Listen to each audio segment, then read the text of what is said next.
ڕۆژێکی دیکەی مێژوویە دێتە سەر خەرمانی دەستکەوتەکانی هێزی پێشمەرگەی کوردستان.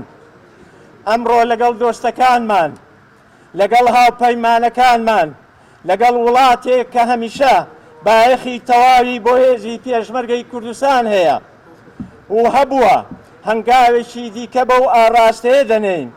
ئەمڕۆ دۆستایەتی هەردوو گەلی کورد و گەلی ئەمریکا بۆ جارێکی تر لە ڕووی هاوکارە سەربازیەکان دەچێتە قۆناغێکی بەهێزتر. It's a joy to stand here at the M4 warehouse and see that collaboration put into action. These warehouses are filled with equipment, weapons, vehicles, radios that will make the Ministry of Petroga even more effective